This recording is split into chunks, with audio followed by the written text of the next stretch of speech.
Let's talk to Brian Wilson, who had a long career in British politics and served as a UK government minister. Brian, welcome. You've been at the heart of British politics and at the heart of the Labour Party.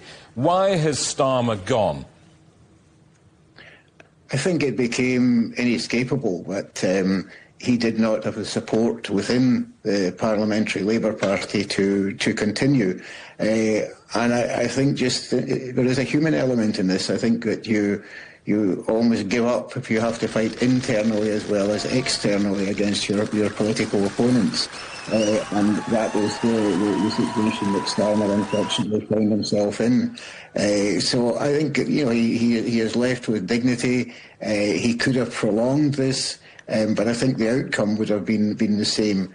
And so in our system, that you can be an effective party leader, which he was in making the Labour Party electable again, but then that does not necessarily translate into the skills required for a Prime Minister.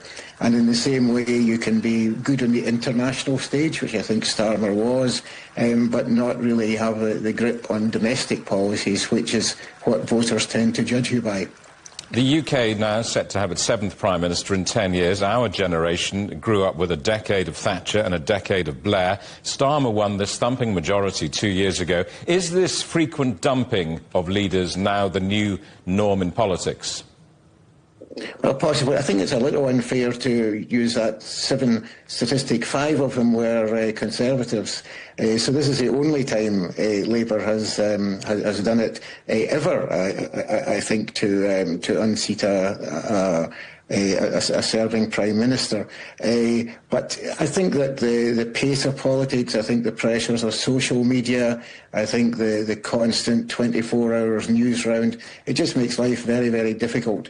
And so many major world issues which nobody could have predicted when Starmer became Prime Minister, and it's all been a bit overwhelming. I think his problem was actually in the very early stages of his Prime Ministership. He made some really serious errors and has never really recovered from that, and that was on domestic policy.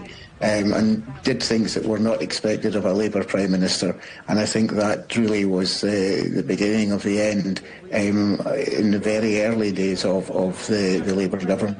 Donald Trump seemed to announce Keir Starmer's resignation before Keir Starmer announced his resignation. I wonder to what extent did the Trump-Starmer relationship contribute to his downfall or not? Well, I don't think he announced it. I think that he speculated on something which most of the world already guessed, and then, of course, claimed it to be great knowledge on the part of himself, of course.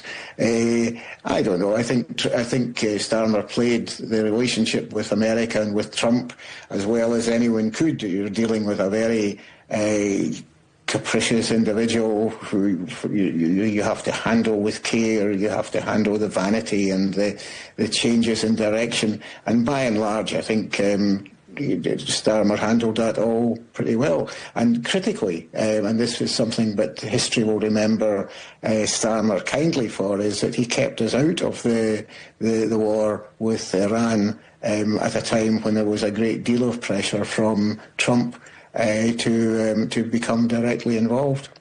So a new Prime Minister soon. The same old challenges remain, don't they, in the UK? Slow growth, productivity, and so on. Can one person turn the tide? Well, I think the early stages again will be very important. That Burnham comes in with quite a lot of goodwill. People are looking again for change. But there have to be firm policy indications that there is change if he's not going to suffer the same fate. So I just hope that he has an agenda that's going to address some of the issues you mentioned. I hope that he proves to be an effective performer on the international stage and has the appearance of a statesman and a Prime Minister. So it's a huge transition. From running very successfully, I might say, running the city of Manchester to being Prime Minister of the United Kingdom. So I wish him well. I hope it goes well. But it's a very big job. And the answer is, can one man turn it around?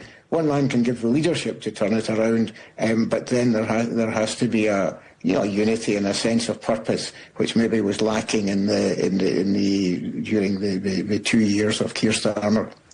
Brian, thank you. Brian Wilson, the former UK government minister.